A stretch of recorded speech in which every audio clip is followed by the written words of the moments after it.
আসসালামু আলাইকুম প্রিয় দর্শক, অন্য মঞ্চের আলোচনায় আপনাদের সকলকে আমন্ত্রণ জানাচ্ছি। নমস্কার, আমি তরুণ ঘোষ। অবশেষে ডোনাল্ড ট্রাম্প এবং নরেন্দ্র মোদীর টেলিফোনে কথা হলো বেশ কিছুক্ষণ। তার মধ্যে অনেক পয়েন্ট ছিল এবং এই টেলিফোনিক যে আলাপ, সেই আলাপটা বলা যায় সম্পূর্ণ বাংলাদেশ কেন্দ্রিক, পুরোটাই বাংলাদেশ কেন্দ্রিক। এখন এই যে কথা হয়েছে সেখানে দুজনের মধ্যেই একটা ঠিক হয়েছে যে আমাদের সে কিছু সাময়িক ভুল ত্রুটি ছিল, সেই ভুল ত্রুটিগুলো মেনে নিয়ে ভুলে গিয়ে ইরেজ করে দিয়ে আমরা সামনের দিকে এগোতে চাই।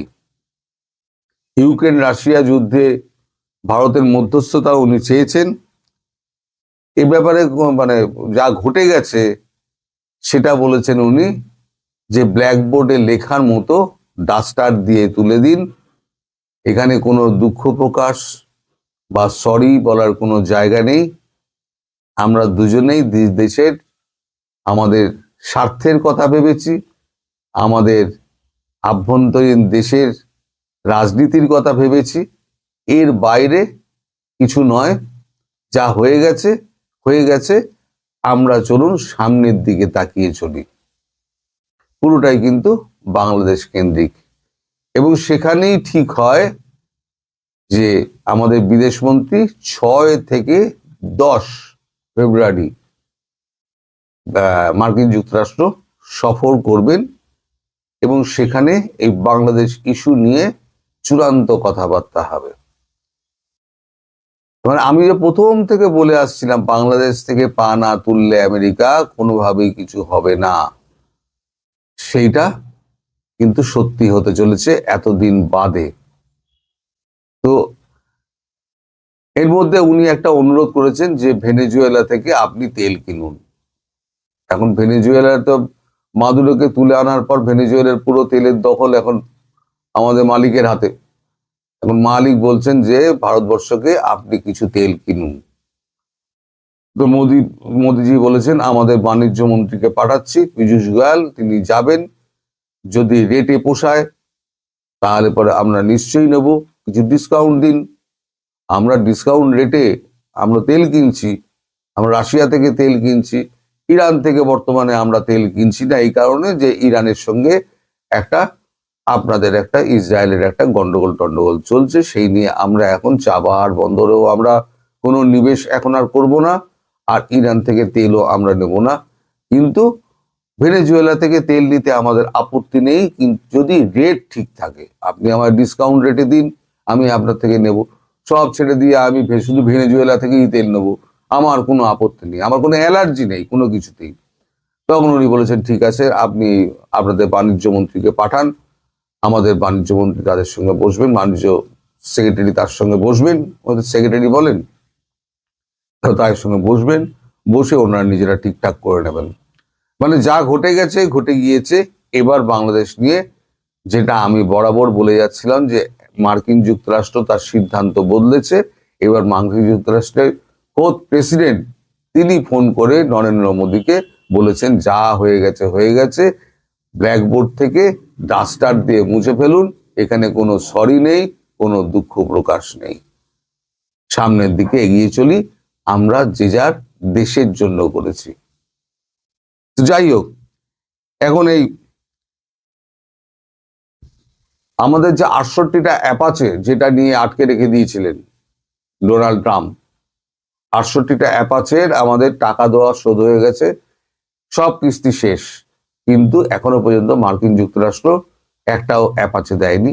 সেটা নিয়ে মার্কিন যুক্তরাষ্ট্রের প্রেসিডেন্ট উনি বলেছেন যে আমরা ওই 68টা অ্যাপাচে আমরা ধীরে ধীরে আপনাকে আমরা সাপ্লাই করে দেবো, এবং এ বিষয়ে আমি প্রতিরক্ষা মন্ত্রকের সঙ্গে আমাদের প্রতিরক্ষা দপ্তরের মন্ত্রকের কথাবার্তা যদি সদর্থক হয় সে ব্যাপারে আমি ব্যক্তিগতভাবে সচেষ্ট থাকব।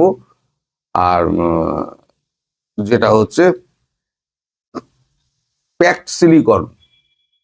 ভারতের হাতে কিছু প্যাকড সিলিকন আছে। প্যাকড সিলিকন হচ্ছে রেয়ার আর্থ মিনারেলের বেসিক যে জিনিসটা, সেটা আমাদের গুজরাটের কিছু অংশে, অরুণাচলের কিছু অংশে এবং আপনার কি বলে সিকিমের কিছু অংশে, এই সিকিম বলছি,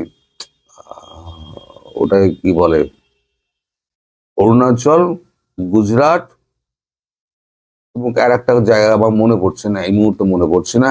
এই তিনটে অঞ্চলে এই প্যাকড সিলিকা পাওয়া যায়। এই প্যাকড সিলিকা পাওয়ার ব্যাপারে, মানে প্যাকড সিলিকা না হলে পরে রেয়ার আর্থ মিনারেল দিয়ে কোনো কাজই হবে না। যে যতই রেয়ার আর্থ মিনারেল জোগাড় করুক না কেন, প্যাকড সিলিকাটা দরকার। যেমন চীনের কাছে প্যাকড সিলিকা আছে, ভারতের কাছে প্যাকড সিলিকা আছে। এটা কিন্তু আমেরিকার কাছে নেই, গ্রিনল্যান্ডে গেলে গ্রিনল্যান্ডেও পাবে না, আর ভেনেজুয়েলাতেও নেই। সুতরাং প্যাকড সিলিকার জন্য উনি কিন্তু ভারতবর্ষকে বলেছেন, আমাদের প্যাকড সিলিকার ব্যাপারে আপনি একটু সহায়তা করুন এবং প্যাকড সিলিকা দেওয়ার ব্যাপারে আপনি একটুখানি আপনার নীতিটা বদল করুন। তো মোদিজি পুরো শুনেছেন এবং দুপক্ষের মধ্যে একটা কথাবার্তা হয়েছে যে আমরা কেউ এ ব্যাপারে এক্স হ্যান্ডেলে আমরা কেউ কোনো করবো না, বিবৃতি দেব না, কেউ কিছুই লিখবো না এক্স হ্যান্ডেলে। না আমার পক্ষ থেকে আমি লিখবো, না আপনার পক্ষ থেকে আপনি লিখবেন। আমি তুচ্ছ সোশ্যালেও কিছু দেবো না, এটা আমাদের মধ্যেই থাক। তো এই হচ্ছে কথাবার্তা। এর মধ্যে আপনাদের নির্বাচন হচ্ছে, দেখুন নির্বাচনে কি হয়। নির্বাচনে যে মানে যা ঠিক হয়েছে, 52-53 থেকে 55% মতো ভোট সরকার দেখাবে, এরা নিজেরা ঠিক করে নিয়েছে। 55% ভোট দেখাবে, আর এইটা ফল প্রকাশটা দেরি করবে, এখনই ফল প্রকাশ করবে না। আর আপনাদের এই মোটামুটি 68 জন আপনার কি বলে না 65 জন আপনার ডিপ্লোম্যাটিক পাসপোর্ট স্যারেন্ডার করে দিয়েছে। এই যে গতকালকে আপনার পররাষ্ট্র উপদেষ্টা তৌহিদ হোসেন, তিনি বললেন না আমি জমা দিইনি কূটনৈতিক পাসপোর্ট, তিনিও জমা দিয়েছেন। তিনি জমা দিয়ে তিনি আমেরিকা এবং কানাডার ভিসা নিয়ে রেখে দিয়েছেন, সপরিবার ভিসা নিয়ে রেখে দিয়েছেন। এই 3-4 দিনে যদি অবস্থা যদি খারাপ হয়, তাহলে পরে যে যার ব্যাগ গোছানো রইল, যে যার টিকিট কাটবে আর একদম সোজা প্লেন ধরবে, দেশ ছাড়বে। এটা হচ্ছে তাদের জন্য একটা রাস্তা খুলে রাখা।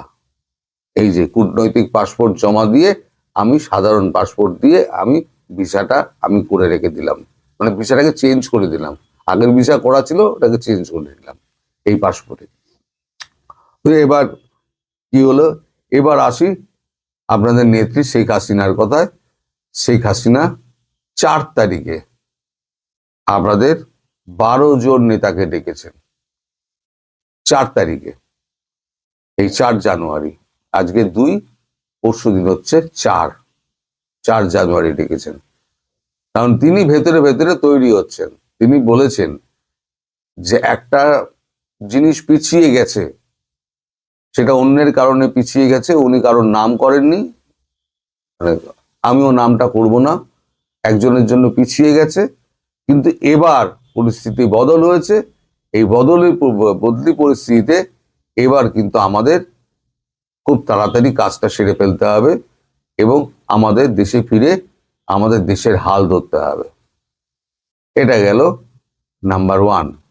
নাম্বার 2, আপনাদের ওখানে এবার বলা হচ্ছে যে ভারতবর্ষ নাকি বাজেট বাড়িয়ে দিয়েছে আপনাদের দেশের জন্য। আসলে বাজেট বাড়ায়নি, বাজেট কমিয়ে দেওয়া হয়েছে। আমাদের এখানে প্রতিরক্ষা খাতে বড় বৃদ্ধি, চাবাহারে শূন্য বা বরাদ্দ, এই একটা খবর এখানে বেরিয়েছে। এখানে একটা ছোট লাইনে এখানে কিছু কিছু শব্দ বাংলাদেশ সম্পর্কে রয়েছে, আমি সেইগুলো শুধু পড়ে শোনাচ্ছি। অন্যদিকে প্রতিবেশী রাষ্ট্রের বাজেটে কিছু গুরুত্বপূর্ণ পরিবর্তন ঘটনা হয়েছে। বাংলাদেশের সঙ্গে সম্পর্কের টানাপোড়েন চলছে, সে দেশের ভারত বিরোধী ভাষ্য সামনে আসছে। বিশেষত সে দেশের প্রধানমন্ত্রী শেখ হাসিনা ভারত থেকে বাংলাদেশের রাজনীতি নিয়ে মন্তব্য করে যাওয়ায় বিরূপ প্রতিক্রিয়া তৈরি হয়েছে ভোটের মুখে দাঁড়ানো ঢাকার। আপাতত বাংলাদেশ খাতে তাই হাত পুরোপুরি উবুর না করে গতবারের অর্ধেক বরাদ্দ করেছেন কেন্দ্রীয় অর্থমন্ত্রী। এবারের বরাদ্দ 60 কোটি টাকা, 60,000 কোটি টাকা। গত বছর যা ছিল 120 কোটি টাকা, 120 কোটি টাকা, 60 কোটি টাকা, 120 কোটি টাকা থেকে 60 কোটি টাকা হয়েছে। যুক্তি, ভারতের কম সুদে দেওয়া বিপুল পরিমাণ ঋণ, বিভিন্ন প্রকল্প চলছে বাংলাদেশে, তাতে কোনো স্থগিতাদেশ নেই। আগামী 12ই ফেব্রুয়ারি সে দেশের ভোটে কি হয় সেটা সাউথ ব্লক একবার দেখে নিতে চাইছে। অন্যদিকে অনুদানের ক্ষেত্রে দক্ষিণ এশিয়ার দেশগুলির মধ্যে এবারও ভুটান তার সর্বোচ্চ 2,288 কোটি 56 লক্ষ টাকা বরাদ্দ করেছে ভারত। এছাড়াও নেপালের জন্য 800 কোটি টাকা, মালদ্বীপের জন্য 550 কোটি, শ্রীলঙ্কার জন্য 400 কোটি, মায়ানমারের জন্য 300 কোটি, আফগানিস্তানের জন্য 150 কোটি টাকা বরাদ্দ রাখা হয়েছে। সব থেকে কম বরাদ্দ হলো বাংলাদেশ, যেটা 120 কোটি ছিল, সেটা নামিয়ে করে দেওয়া হলো 60 কোটি। মানে সেটা হচ্ছে বাংলাদেশের বর্তমান অবস্থার জন্য। এবার যখন বাংলাদেশ সরকার পরিবর্তন হবে তখন দেখবেন বাজেট, ব্ল্যাক বাজেট যেটা থাকে, ব্ল্যাক বাজেট থেকে কিছু টাকা এনে এখানে ঢুকিয়ে আবার সেটেল করে দেওয়া হবে। তো আপাতত এই হচ্ছে খবর। 4 তারিখে একটা বড় মিটিং রয়েছে আপনাদের প্রধানমন্ত্রী শেখ হাসিনার সঙ্গে নেতাদের। আর আন্দাজ করা যাচ্ছে এই ওই 12-র আশেপাশে বড় একটা কিছু ঘটনা ঘটতে পারে, এটা আমার কাছে খবর আছে।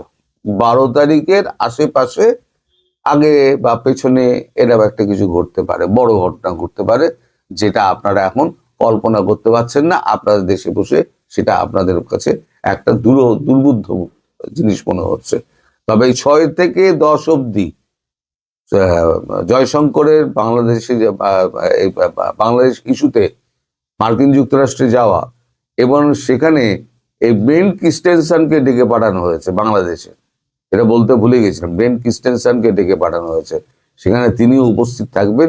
ডোনাল্ড ট্রাম্প তাকেও কিছু বুদ্ধি দিয়ে দেবেন কি করতে হবে না করতে হবে। সুতরাং নাটক জমে গেছে, আপনারা দেখতে থাকুন এবং চুপচাপ বসে পপকর্ন আর চা খেতে থাকুন, দেখুন দেশে কি হচ্ছে। একটু স্বাচ্ছন্দ্য চাই, আরো একটু সুস্থভাবে বাঁচতে চাই। তা এখন 5 আগস্টের পট পরিবর্তনের পর বাংলাদেশের সমাজ, অর্থনীতি, রাজনীতি, এই যে 3টা বিষয়কে যদি আপনি একটু দেখেন, আসলে কি আমরা 5 আগস্টের পরে এটাতে কোনো উন্নতি করেছি কিনা। যদি আপনি সমাজ দেখেন, সমাজে ভাঙন তৈরি হয়েছে, মানুষে মানুষে হানাহানি, মানুষে মানুষে হিংসা, মানুষের মধ্যে যে একটা ভ্রাতৃত্ব বোধ, সেটা কিন্তু এখন আর সমাজে সেইভাবে নেই। আওয়ামী লীগকে বিএনপি দেখতে পারে না, বিএনপিকে আওয়ামী লীগ দেখতে পারে না। আপনি যদি কোনো একটা পার্টিকুলার থানাকে হিসাব করেন, যেমন নাঙ্গলকোট থানা, আমি যেই থানার মানুষ, এইখানে বর্তমানে 36টি মামলা, মিথ্যা মামলা দেওয়া হয়েছে। তার মধ্যে শত শত মানুষ আসামি। যেই লোক গত 5-7 বছরে বাংলাদেশে আসেনি, সেই লোকটাও আসামি। এখন দেখেন, সমাজে আপনি বিদেশে থেকে বাংলাদেশে গিয়ে মামলা করছেন, অথবা বাংলাদেশে থেকে বিদেশের বিরুদ্ধে মামলা করছেন, অথবা দেশে থেকে দেশের মানুষের বিরুদ্ধে মামলা করছেন। এই যে মিথ্যা মামলা, যেমন নাঙ্গলকোটে একটা ঘটনা ঘটেছিল। ঘটনাটা কি? নাঙ্গলকোট থানায় বাড়ি কালু চেয়ারম্যান নামে একজন চেয়ারম্যান, শামসুদ্দিন কালু। এই শামসুদ্দিন কালু নাঙ্গলকোট থানার, নাঙ্গলকোট উপজেলা চেয়ারম্যান ছিলেন, আওয়ামী লীগের নেতা ছিলেন, একসময় পৌরসভার চেয়ারম্যান ছিলেন, এবং একসময় ইউনিয়ন পরিষদের চেয়ারম্যানও তিনি ছিলেন। তো শেখ হাসিনা চলে যাওয়ার পর, পট পরিবর্তন হওয়ার পরে 5 আগস্টে তার বাড়িটি আক্রমণ হয়। তার বাড়িটি যারা লুট করতে যায়, তাদের একজন, কালু পরিবারের কেউই কিন্তু ওই জায়গায় ছিল না এবং থাকার কোনো অবস্থাও ছিল না। তারা যখন চুরি করতে যায়, হেমার পড়ে একজনের মাথা ফেটে যায়, পরবর্তীতে সে মারা যায়। পরবর্তীতে সে জুলাই যোদ্ধা হিসেবে স্বীকৃতি পায় এবং 300 জনকে অজ্ঞাত আসামি দিয়ে মামলা করে। এই মামলায় কদিন পরে পরে একজন মানুষকে ধরে তার কাছ থেকে বড় অঙ্কের টাকা আদায় করে। এই যে সামাজিক যে বৈকল্য, অর্থাৎ সমাজে মানুষে মানুষে যে একটা বন্ধন, সেই বন্ধনটা কিন্তু ছিঁড়ে গেছে। নাঙ্গলকোটে এই পর্যন্ত কয়েকশো মানুষ গ্রেপ্তার হয়েছে, কেউ কেউ জামিন পেয়েছে, কেউ কেউ এখনো অন্ধকার প্রকোষ্ঠে বন্দী অবস্থায় আছে। সামাজিক এই অবস্থার বাইরেও প্রতিনিয়ত আপনারা দেখছেন যে মব সন্ত্রাস, মানুষকে কবর থেকে তুলে জ্বালিয়ে ফেলা হচ্ছে। হিন্দু লোক, সে নাকি ধর্ম অবমাননা করছে, কোথায় অবমাননা করছে কেউ জানে না, তাকে হত্যা করতে হবে, অর্ধমৃত অবস্থায় তাকে পুড়িয়ে হত্যা করা হলো। এই যে অবস্থাগুলো দেখেন, এগুলো কিন্তু সামাজিক ফেনোমেনা। এই সমাজ কিন্তু ভেঙে পড়েছে। হিন্দু লোকের বাড়িতে আক্রমণ, বৌদ্ধ লোকের বাড়িতে আক্রমণ, খ্রিস্টান লোকের বাড়িতে আক্রমণ, ধর্মের ভিত্তিতে, ভিন্ন ধর্মের কারণে তার উপরে আক্রমণ। এই যে সামাজিক ভাঙন, তারপরে আসেন অর্থনীতি। অর্থনীতিতে আমাদের গত 10 বছর স্থিতি অবস্থা ছিল মিনিমাম 7, ম্যাক্সিমাম 7.5। আমরা 7 থেকে 7.5% আমাদের প্রতি বছর গড়ে প্রবৃদ্ধি অর্জিত হচ্ছিল। এই 7 থেকে 7.5 প্রবৃদ্ধি অর্জন করলে প্রতি বছর বাংলাদেশের অর্থনীতিতে যোগ হচ্ছিল 4 বিলিয়ন, 4 বিলিয়ন টাকা। এই 4 বিলিয়ন টাকার মধ্যে যখন ডক্টর ইউনূস সরকার এসে ক্ষমতা গ্রহণ করলো, তখন বাংলাদেশের অর্থনীতি নেমে গেল 3.32%, 3.5 ধরেন সর্বোচ্চ, তাহলে অর্ধেকের চেয়েও নিচে নেমে গেল। তার মানে আমাদের অর্থনীতিতে প্রতি বছর যে 400 বিলিয়ন টাকা যোগ হতো, সেটা এখন তার অর্ধেকের চেয়েও কম যোগ হয়। তার মানে এখন 200 বিলিয়ন যোগ হয়। তাহলে 400 থেকে 200 গেলে বছরে 200 বিলিয়ন আপনার নাই হয়ে গেল, আর 1.5 বছরে 300 বিলিয়ন নাই হয়ে গেল। চুরির কথা বলছেন, দুর্নীতির কথা বলছেন, 1 বছরে গড়ে 5 থেকে 7 বিলিয়নের উপরে চুরি হয় না, হয় নাই কখনো। তারা বলছে 25 থেকে 30 বিলিয়ন গত 15 বছরে চুরি হয়েছে। তাহলে সেই হিসাবে বছরে 3 বিলিয়ন, অর্থাৎ প্রতি বছরে গড়ে 3 বিলিয়ন টাকা পাচার হয়েছে বা চুরি হয়েছে বা লোপাট হয়েছে তাদের ভাষ্যমতে। এখন আপনি প্রতি বছর 200 বিলিয়ন শুধু লস করছেন। খেয়াল করে দেখেন, একটা বাংলাদেশের অর্থনীতিকে আপনি কোথায় নিয়ে গেছেন। রাজনৈতিক অবস্থা দেখেন, রাজনীতিটা কোথায় আছে। তারেক রহমান দীর্ঘদিন বিদেশি ছিলেন। কেন ছিলেন? তত্ত্বাবধায়ক সরকারের আমলে, মঈনুদ্দিন ফখরুদ্দিনের আমলে তিনি বিদেশে চলে গিয়েছিলেন। তারপর তিনি আর দেশে ফেরেননি। তার কাছে মনে হয়েছে রাজনীতিতে তার অনুকূল পরিবেশ নেই। তার দলও, তার জোট বিভিন্ন আন্দোলন সংগ্রাম করে শেখ হাসিনার বিরুদ্ধে দাঁড়াতে পারেনি, যার কারণে তিনিও আর দেশে ফিরেননি। এখন তিনি দেশে ফিরেছেন। দেশে ফেরার পর তিনি মনে করেছিলেন রাজসিংহাসনে তিনি অটোমেটিক বসে যাবেন, কিন্তু তা হয়ে ওঠেনি। তা না হয়ে ওঠার পিছনে মূল যে কারণ, সে কারণটি হচ্ছে তিনি তার সিদ্ধান্ত নিতে প্রায় 1.5 বছর দেরি করেছেন। তিনি 1.5 বছর দেরিতে যখন বাংলাদেশে গেলেন, তখন তার হাত থেকে রাজনীতির যে গুটি অনেক দূরে সরে গিয়েছে। এই রাজনীতির গুটি যখনই দূরে সরে গেল, তখনই কিন্তু তার জন্য রাজনীতির মাঠটা কঠিন হয়ে গেল। জামাত শিবির আমেরিকার সাথে যোগাযোগ করলেন, টার্কির সাথে যোগাযোগ করলেন, তাদের বাবা পাকিস্তানের সাথে তো আগে থেকেই যোগাযোগ আছে, ইরানের সাথে যোগাযোগ করলেন, করে তারা কিছু দুর্নীতির অর্থ, চোরাই মাল বিদেশ থেকে এনে এটা বিকাশে মহিলাদেরকে দেওয়া শুরু করলেন।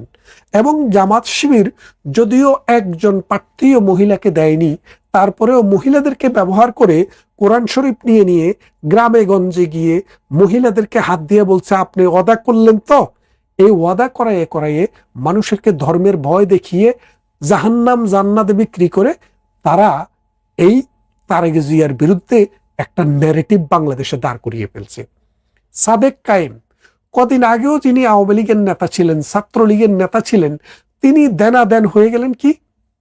তিনি হয়ে গেলেন ঢাকা বিশ্ববিদ্যালয় শিবিরের নির্বাচিত বিপি। এখন তিনি বলছেন শেখ হাসিনার মতো তারেক জিয়াকেও দেশ ছাড়া করা হবে। তার মানে এখন বুঝতে পারছেন যে তারেক রহমান সময়ের অপেক্ষা। তিনি যে দেশে ছিলেন তাকে হয়তো সেই দেশেই আবার ফেরত পাঠানো হবে।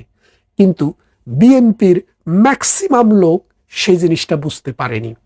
না পারার ফলে যখন আওয়ামী লীগকে রাজনৈতিকভাবে কর্মকাণ্ড নিষিদ্ধ করা হয়, তখন বিএনপির মহাসচিব জনাব ফখরুল ইসলাম, প্রফেসর ফখরুল ইসলাম আলমগীর বলেছিলেন যে আমার আত্মা আজকে সন্তুষ্ট, কারণ যে আওয়ামী লীগ আমাদেরকে নির্যাতন করেছে, নিপীড়ন করেছে, সেই আওয়ামী লীগ আজ বাংলাদেশের রাজনীতিতে নিষিদ্ধ।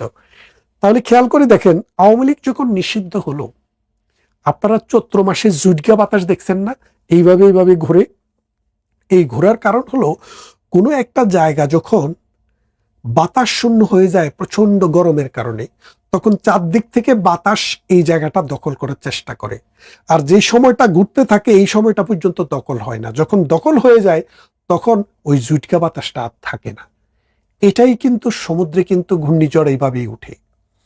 এখন খেয়াল করে দেখেন, বাংলাদেশে আওয়ামী লীগের মতো বিশাল একটা জনগোষ্ঠী, বিশাল একটা দলের শূন্য স্থান, যে তাদেরকে রাজনীতি করতে দেওয়া হচ্ছে না। এর ফলে কি হচ্ছে? মৌলবাদী শক্তি আওয়ামী লীগের জায়গা দখল করার চেষ্টা করছে, সাম্প্রদায়িক শক্তি আওয়ামী লীগের জায়গা দখল করার চেষ্টা করছে।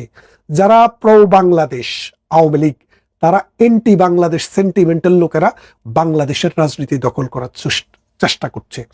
মানে বিশিষ্টরা সমাজে এখন নেই, অবশিষ্টরা এখন সমাজে বিশিষ্টের স্থান দখল করছে। এখন খেয়াল করে দেখেন, অবশিষ্টরা যখন সমাজে বিশিষ্ট হয়ে যায়, তখন সেই সমাজের ধ্বংস কিন্তু অনিবার্য। কেন অনিবার্য? আপনি খেয়াল করে দেখেন, আইয়ুবের আমলে একবার টিচাররা ধর্মঘট করেছিল। টিচাররা যখন ধর্মঘট করে, তখন ম্যাট্রিক পরীক্ষা, এন্ট্রেন্স পরীক্ষা, ওই এন্ট্রেন্স পরীক্ষার সময়ে টিচাররা গার্ড হিসেবে আসতেছে না, তখন মালি মেথর হইতে শুরু করে স্কুলের দপ্তরি থেকে শুরু করে যারা যারা আছে তাদেরকে গার্ড হিসেবে নিয়োগ করে পরীক্ষায়। তো এক ছেলে দেখে দেখে তার পরীক্ষা প্রায় শেষের দিকে তার নাম, বাপের নাম, তারপরে রেজিস্ট্রেশন নাম্বার, এগুলো দেখে দেখে সে পরীক্ষার খাতা ঠিক করছিল। এমন সময় এক গার্ড এসে তাকে ধরে বলল হাতে নাতে ধরা, নকল করে লিখছে, সেই জন্য তাকে এক্সপেল করা হলো। তো এক্সপেল পেপারের সাথে তার ওই এডমিট কার্ডটা যখন জয়েন করে দিল, তো ম্যাজিস্ট্রেটের কাছে যাওয়ার পরে ম্যাজিস্ট্রেট বলল নকলটা কোথায়? কই যে এই যে দেখেন। বলে যে এটা তো নকল না, এটা তো তার রেজিস্ট্রেশন কার্ড, এটা দেখে লিখতে হয়। তাহলে আপনি বোঝেন, এটা যে রেজিস্ট্রেশন কার্ড, এটা বোঝার ক্ষমতা কিন্তু এই মূর্খের নাই। এখন বাংলাদেশে যা চলছে, রাজনীতির নামে যারা বাংলাদেশটাকে ধর্ষণ করছে, তারা আসলে ওই মূর্খ দপ্তরির কায়দায় বাংলাদেশটাকে চালানোর চেষ্টা করছে।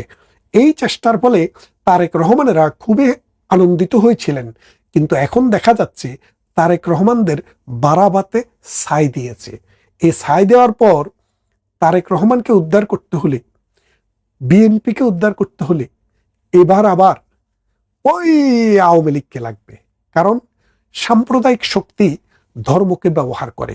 সাম্প্রদায়িক শক্তির দুইটা জায়গায় তাদের শক্তি, একটা হলো ধর্মকে তারা বিক্রি করতে পারে, বেহেশতের টিকিট বিক্রি করতে পারে, কোরআন হাদিস তারা বিক্রি করতে পারে, আর একটা হলো জনগণ, তাদের জনগণ।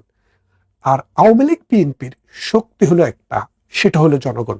এখন জনগণের মাথার উপরে যখন ধর্মের বাঘ এসে হানা দেয়, তখন কিন্তু তাদের দুই রকমের শক্তি আর আপনার এক রকমের শক্তি। এখন বিএনপি যদি সেটা বুঝতে পারে, সেটা অনুধাবন করতে পারে, বহুমাত্রিক রাজনৈতিক চিন্তা চেতনার পক্ষে যদি তারা যদি মতামত দেয়, বহুমাত্রিক রাজনীতির পথে যদি তারা হাঁটে, তাহলে তাদের ভবিষ্যৎ আছে। তা না হলে 2 দিন পরে হোক, 2 বছর পরে হোক, 5 বছর পরে হোক, এই দেশে রাজনীতি থাকবে দুইটি, একটি আওয়ামী লীগ, একটি এন্টি আওয়ামী লীগ। সেখানে বিএনপির কোনো জায়গা থাকবে না, কারণ বিএনপির জায়গাটি নিয়ে নিবে জামাতে ইসলামী। কেন বলছি? সাম্প্রতিক বিএনপির একটি ছেলে লন্ডনে থাকে, গত 10-15 বছর থেকে সে বিএনপি করে জানি, সে পোস্টাল ভোট দিল জামাতকে। তুই জিজ্ঞেস করলাম কেন? আসলে আমি বুঝতে পারি নাই। তার মানে বিএনপির অসংখ্য নেতা এবং কর্মী রয়েছে যারা জামাতকে ভোট দেওয়া আর বিএনপিকে ভোট দেওয়ার মধ্যে খুব বেশি তফাৎ মনে করে না। না মনে করার কারণ, তারা মনে করে এই দেশে জামাতের সৃষ্টি বিএনপির মাধ্যমে, লালন পালন বিএনপির মাধ্যমে, এবং এদের বেড়ে উঠাও বিএনপির মাধ্যমে। সুতরাং বিএনপি যে আদর্শকে ধারণ করে, জামাতও ঠিক একই আদর্শকে ধারণ করে। সুতরাং জামাত বেঁচে থাকলে বিএনপির বেঁচে না থাকলেও কিছু আসে যায় না। এইরকম ভাবার মতো একটা বিশাল অঙ্কের জনগোষ্ঠী বিএনপির ভিতরে আছে। কিন্তু যারা সরাসরি বিএনপি, ছাত্রদল, জাতীয় দল, মানে ছাত্রদল বা যুবদল, শ্রমিক দল, এইরকম ডাইরেক্ট রাজনীতি করে এসছে, তাদের সাথে পার্টির একটা অ্যাফিলিয়েশন থাকার কারণে একটা আত্মিক সম্পর্ক আছে। কিন্তু জনগোষ্ঠী যারা বিএনপিকে ভোট দেয় এমটি আওয়ামী লীগ হিসেবে, তাদের কাছে আওয়ামী লীগ, বিএনপি যেমন, জামাতও তেমন। এখন তারেক জিয়ার জন্য এই জায়গাটা তৈরি করা, মানুষের কাছে দেওয়া খুবই ইম্পর্টেন্ট যে জামাত আর বিএনপি ভোট দেওয়া এক জিনিস নয়, এবং তাদের নীতি আদর্শ এক নয়, এবং বিএনপির সাথে জামাতের সম্পর্কের যে ব্যবধান সেটা যোজন যোজন। এটা যদি না পারেন